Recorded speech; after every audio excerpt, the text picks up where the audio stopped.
Okay, it looks like Powell is going to be the Fed chairman that leads us into chaos and disaster.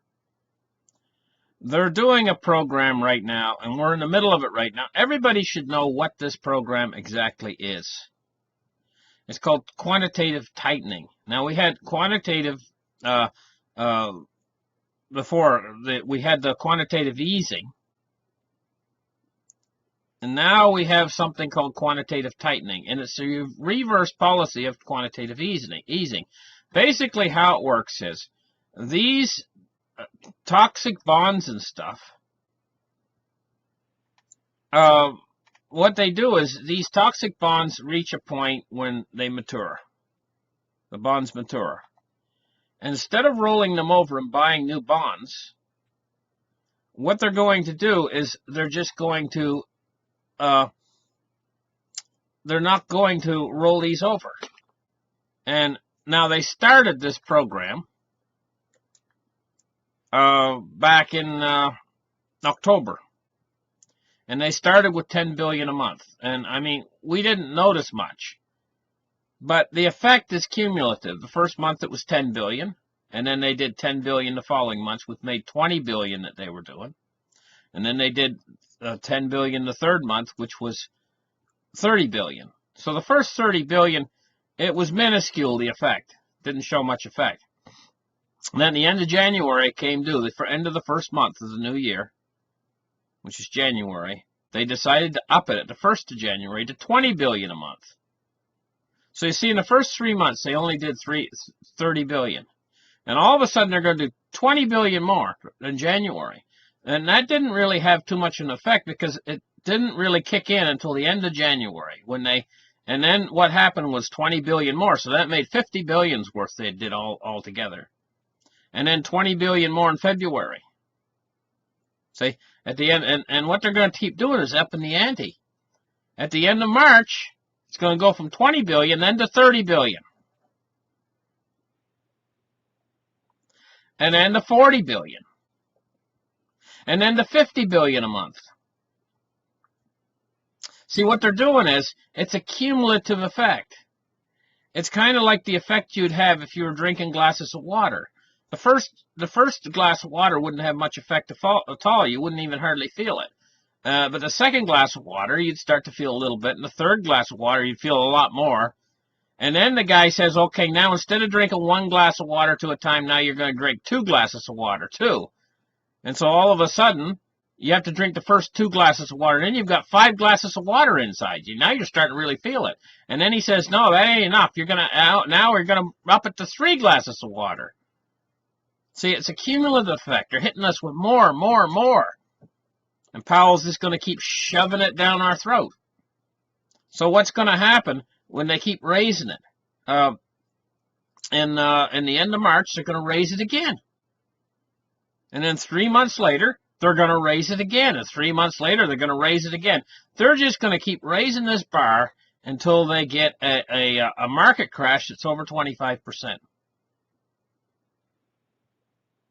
Now, what I'm thinking is going to happen is I don't think we're going to get a 25% market crash, and then the market's going to say, hey, okay, we decide we're going to halt the crash. We've just crashed 25%. We've lost 25% of the market. Okay, time to halt it, boys, because the Fed wants to reverse their policy. No, the market's going to continue to keep crashing because it's been overbought all along, and then fear's going to enter in. Once fear enters in, it's a self-perpetuating, self-feeding cycle. So the market's just going to keep right on crashing then at that point. So when we hit 25%, so then the Fed's going to come in, they're going to panic.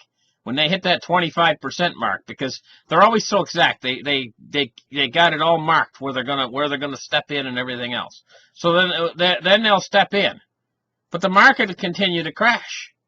It'll be in full crash mode. They're gonna have to do something, and I already know what they're gonna do. What they're gonna do is they're gonna have to turn everything around. They're not gonna let the big banks go down.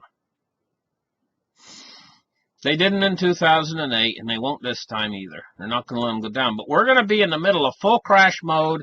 Everything is going to actually lock up. It's going to be so bad, I believe everything is actually going to lock up. Everything's going to seize. The system's going to seize. The system just can't take it, especially the derivatives, because derivatives are tied in, very, very, very tied into interest rates. And already, I can tell you right now, the derivatives are already suffering from what's been going on with interest rates rising. It's already having an effect on the derivatives market. It's having an underlying effect that you can't see yet. These rates going up. But it's just beginning, and it hasn't really had a profound effect yet. Not yet. And the reason why is we're in the infancy of all of these things. So now, we've had today a little correction in the stock market. I mean, a little correction, only 380 points. It's nothing compared to what we had a few weeks ago. But this is Jerome Powell. He's scaring them with his hawkishness. He's making them nervous. Because they're saying to themselves, we didn't know this guy was this hawkish. We didn't know that he was planning on four more interest rate hikes this year. And he's also planning on going ahead with this quantitative tightening. He's going to tighten the screws tighter and tighter. And so they're already starting to actually price in a market crash. But what it is it's a kind of fear, and I've seen this before. It's a tempered fear. I'll call it tempered, being as it's kind of they get scared for one day, or they might get scared for 2 days, and then they go back to their old buy the dip. You know, it's tempered. It's a tempered fear that they have. So that's what we're having right now. That's what we're seeing. So we saw a 380-point drop today. We might see a drop tomorrow. I tend not to think so, or if it is a drop, not as big. It's a tempered fear. So maybe a day or two, the fear will last, and then they'll all start to buy the dip again. Because they're in that mentality of buying a dip. They've been doing that since gosh knows when. Going way back to almost 2008. They've been buying the dip, and it's been very successful for them. I mean, they've made tons of money. And so they're almost like the chicken that's in the... They used to have this chicken that used to be in a box, and it would tap these keys, piano keys, and then grain would fall, and it would peck and eat the grain, and then it would tap the keys again. And it was like they have they call that Pavlovian behavior. It's Pavlov's dog. It was trained. It's trained behavior.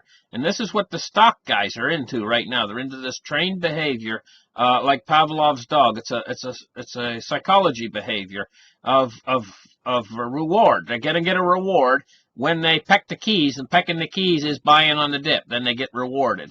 And it's probably going to work for them right now for the short term.